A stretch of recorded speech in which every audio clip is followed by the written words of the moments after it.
இதை என்னால் செய்ய முடியாது அப்படிங்கிற எண்ணம் தான் பலரின் வெற்றிகளுக்கு முட்டுக்கட்டையாக இருக்கு. நான் ஒன்று சொல்லட்டுங்களா, நம்மளை ஏமாத்துறதுக்கு நம்ம மூளை சொல்கிற சப்பக்கட்டு தான் இது. உண்மையிலேயே நம்மளால் ஒரு விஷயத்தை செய்ய முடியாதுன்னு நாம் நினைக்கிறதுக்கு பின்னாடி இருக்கிற காரணம் என்ன, எந்த காரியமாக இருந்தாலும் அதை செஞ்சு முடிக்கிற அசாத்திய பலம் எப்படி கிடைக்குதுங்கிறத தான் இந்த பதிவில் பார்க்க போகிறோம். எல்லோருக்கும் வணக்கம். நான் உங்கள் திவ்யதர்ஷினி. இது அமெரிக்காவில் நடந்த ஒரு உண்மை சம்பவத்தை அடிப்படையாக கொண்டு சொல்லப்படும் கதை. அது அமெரிக்காவில் உள்ள ஐவா அப்படிங்கிற மாகாணம். அங்கே இருந்த ஒரு பள்ளிக்கூடத்தில் ஒரு இசையாசிரியர் பல வருடங்களாக வேலை செஞ்சுக்கிட்டு வந்தாங்க. முதுமை காரணமாக அவங்க அந்த பள்ளி பணியிலிருந்து ஓய்வு பெற்றதுக்கப்புறம் தன்னுடைய அன்றாட செலவுகளை சமாளிக்க சில மாணவர்களுக்கு வீட்டிலேயே வச்சு பியானோ சொல்லி கொடுத்துக்கிட்டு வந்தாங்க. அப்படி ஒரு சமயத்தில் தான் அவங்க கிட்ட பியானோ கற்றுக்கிறதுக்காக ஒரு மாணவன் வந்து சேர்ந்தான். அவன் பேர் ராபி. அப்போ அவனுக்கு 11 வயசு தான் ஆகியிருந்தது. சில ஆசிரியர்களுக்கு சில மாணவர்களை பார்த்தாவே பிடிச்சு போகும். இவன் பாரு சும்மா ஜம்முன்னு வருவான் அப்படின்னு கணிச்சிருவாங்க. சில மாணவர்களை பார்த்தாவே பிடிக்காது, இது தேராத கேஸு அப்படின்னு தோணிடும். அப்படித்தான் இந்த ஆசிரியருக்கும் ராபியை பார்த்த உடனே தோணிடுச்சு. அவன் சூப்பராக வருவான்னு இல்லை, இது என்னைக்கும் தேராத கேஸுன்னு. எப்போ பார்த்தாலும் சோர்ந்து போன அழுது வடியும் முகம், எதுலேயும் ஆர்வம் இல்லாத இறுகி போன ஒரு சுபாவம்னு இருந்த ராபிக்கு பியானோ சொல்லித்தர கொஞ்சம் கூட இந்த ஆசிரியருக்கு விருப்பமே இல்லை. அவன் அம்மா ஒரு சிங்கிள் மதர். ஒரு ஹோட்டலில் வேலை செஞ்சுக்கிட்டு தான் இவனை தனி ஒரு ஆளாக வளர்த்திட்டு வந்தாங்க. இவனை கிளாஸில் சேர்க்கறதுக்கு கூட அவங்களுக்கு தெரிஞ்சவங்க யாரோ கிட்ட தான் சொல்லி அனுப்பியிருந்தாங்க. கிளாஸ் முடிஞ்சு ராபி கிளம்பும்போது எப்போவாவது ஒரு நாள் அவனை கூட்டிகிட்டு போகிறதுக்காக வெளியில் காரில் காத்திருப்பாங்க. அப்போது இந்த ஆசிரியரை ஏதாவது எதர்ச்சியாக பார்த்தா தூரத்திலிருந்து தலையசைப்பாங்க, கையாட்டுவாங்க. அவ்வளவுதான் ராபியோடைய அம்மாவை பற்றி இந்த ஆசிரியருக்கு தெரியும். ராபியை பார்த்ததுமே ஆசிரியர் கணிச்ச மாதிரி அவனுக்கு பியானோ கற்றுக்கிறதுல கொஞ்சம் கூட ஆர்வம் இல்லை. ஆசிரியர் என்ன சொல்கிறாங்களோ அதை செய்வான். மேற்கொண்டு தானாக ஏதாவது செய்கிறதோ இல்லை கேள்வி கேட்குறதோ கிடையாது. சில மாணவர்கள் இவங்க இன்னும் கொஞ்ச நேரம் சொல்லித்தர மாட்டாங்களா அப்படின்னு ஆசிரியரை ஆர்வத்தோடு பார்த்துக்கிட்டு இருப்பாங்க. ஆனால் ராபியோ எப்படா வகுப்பு முடியும், எப்படா வீட்டுக்கு ஓடுவோங்கிறதுலேயே குறியாக இருப்பான். இதையெல்லாம் தாண்டி ராபியோடைய அம்மா மட்டும் அவனை பியானோ வகுப்புக்கு தொடர்ந்து அனுப்பிக்கிட்டு இருந்தாங்க.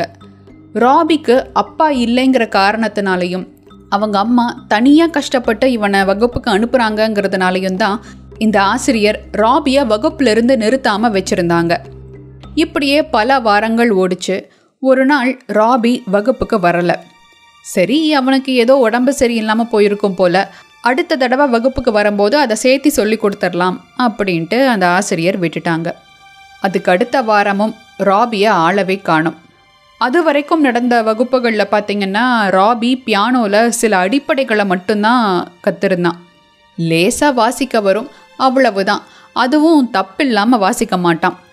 சரி, தம் மேலே நம்பிக்கை இல்லாத மாணவன் வகுப்பை பாதியில் நிறுத்தினது கூட ஒரு வகையில் நல்லது தான் அப்படின்ட்டு இருந்துட்டாங்க அந்த ஆசிரியர். இப்படி இருக்கிற சமயத்தில் ஒரு நாள் இந்த ஆசிரியருக்கு நகர நிர்வாகத்துக்கிட்ட இருந்து ஒரு அழைப்பு வந்தது. அங்கே சுற்று வட்டாரத்தில் இருக்கிற எல்லா நகரங்கள்லையும் வசிக்கிற பியானோ வித்வானுங்களை வச்சு ஒரு பியானோ நிகழ்வை, அதாவது ஒரு கான்சர்ட்டை நடத்த போகிறதாகவும் அதில் இந்த ஆசிரியருடைய மாணவர்களை எல்லாம் கலந்துக்க சொல்லும்படியும் நகர நிர்வாகத்திலிருந்து கேட்டுக்கிட்டாங்க.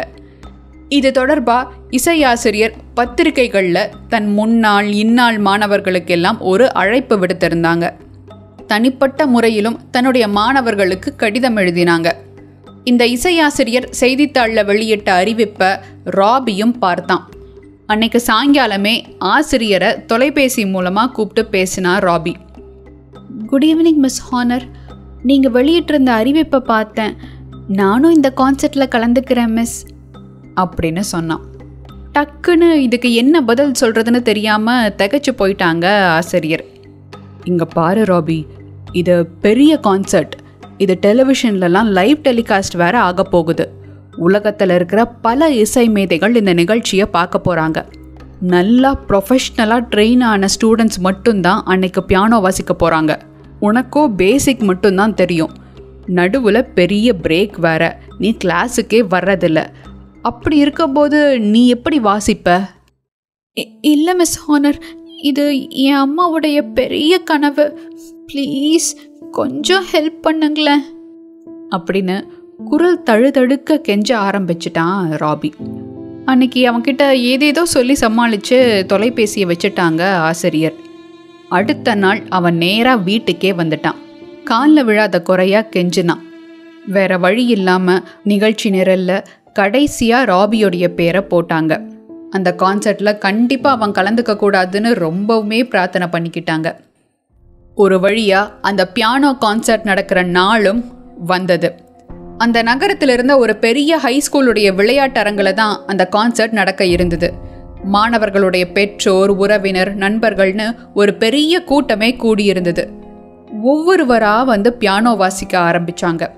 அங்கே வந்திருந்த எல்லாருமே நல்லா வாசிக்க இந்த ராபி என்ன செய்ய போகிறானோ அப்படிங்கிற பயம் நேரம் ஆக ஆக அவங்களுக்கு அதிகமாகிட்டே இருந்தது. பேசாமல் அவனை பியானோ வாசிக்க வேண்டான்னு சொல்லிடலாமா? சின்ன பையன், அவன் மனசு என்ன பாடுபடும் அப்படின்னு 2 விதமான மனநிலை அவங்களுக்குள்ள ஓடிக்கிட்டே இருந்தது. கடைசியா ராபியோடைய பெயர் ஒலிபெருக்கியில் அறிவிக்கப்பட்டுச்சு. பியானோ முன்னாடி உட்கார்ந்ததும் மெதுவா அவனுடைய விரல்கள் அசைய ஆரம்பிச்சது. கூட்டம் மொத்தமும் மௌனத்தில் உறைஞ்சு போயிருந்தது. ஏன்னா அன்னைக்கு அவன் வாசிக்க எடுத்துக்கிட்டது பிரபல இசை மேதை மொசார்ட் உடைய முக்கியமான ஒரு இசை. மொசார்ட்ஸ் கான்சர்ட் நம்பர் 21 இன் சி மேஜர் அப்படின்னு அதை சொல்லுவாங்க. இந்த இசைக்கோவையில் பியானோவுடைய இசையை மட்டும் வாசிச்சான் ராபி. ஆசிரியருக்கு அப்படியே அதிர்ச்சி ஆயிடுச்சு. இதை எப்படி அவன் தேர்ந்தெடுத்தான்? இதை அவனால் வாசிச்சு முடிக்க முடியுமா? அந்த அரங்கில் இருக்கக்கூடிய இசை விமர்சகர்கள் எல்லாம் நாளைக்கு பத்திரிகையில் என்ன எழுத போறாங்க அப்படின்னெல்லாம் பதட்டமாக இருந்தது ஆசிரியருக்கு. ஆனால் அவங்க பதட்டப்பட்ட அளவுக்கு அங்கே எதுவுமே நடக்கலை. 6 நிமிடங்கள் 30 வினாடிகள் அந்த கணத்தில் இசை மேதை மொசார்ட்டே அங்கே இறங்கி வந்து வாசிச்சது மாதிரி பார்வையாளர்கள் எல்லாம் அப்படியே உறைஞ்சு போய் உட்கார்ந்துருந்தாங்க. ராபி வாசிச்சு முடிச்சதும் அத்தனை பேரும் எழுந்து நின்று கைத்தட்ட அந்த அரங்கமே அதிர்ந்துச்சு.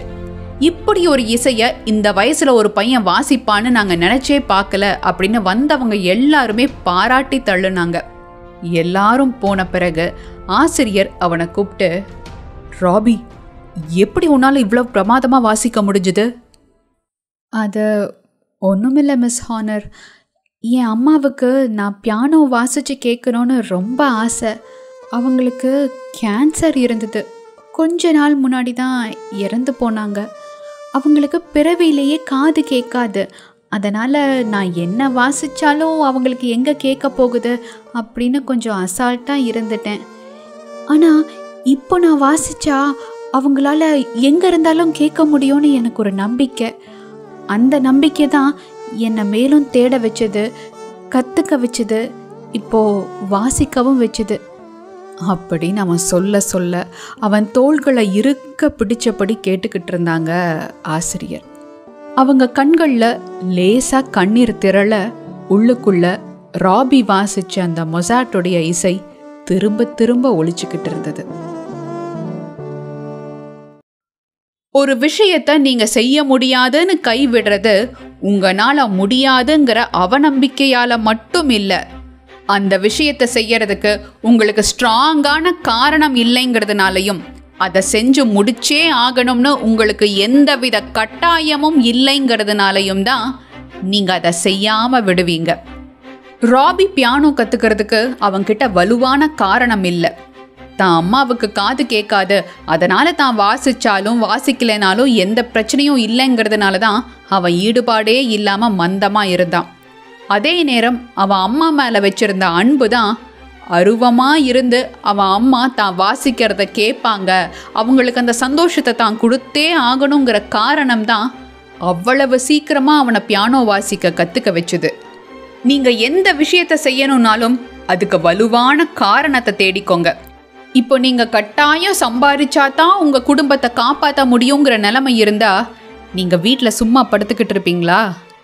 அதே மாதிரி தான் ஒரு செயலை நீங்க செய்யணும்னா அதை ஏன் செய்யணும், செய்யறதுனால என்ன நடக்குங்கிறத யோசிங்க. அந்த காரணத்தை வலுவா உங்க மனசுல பதிய வச்சுக்கோங்க. அந்த காரணம் உங்களுக்கு ஒரு அசாத்திய பலத்தை கொடுக்கும். எந்த இடர் வந்தாலும் அதை தூக்கி எறிகிற தைரியத்தை கொடுக்கும். ராபிக்கு அவன் அம்மா மேல இருந்த அன்பு மாதிரி உங்க செயலுக்குண்டான காரணமும் வலுவா இருந்தா எதையும் உங்களால சாதிக்க முடியும்.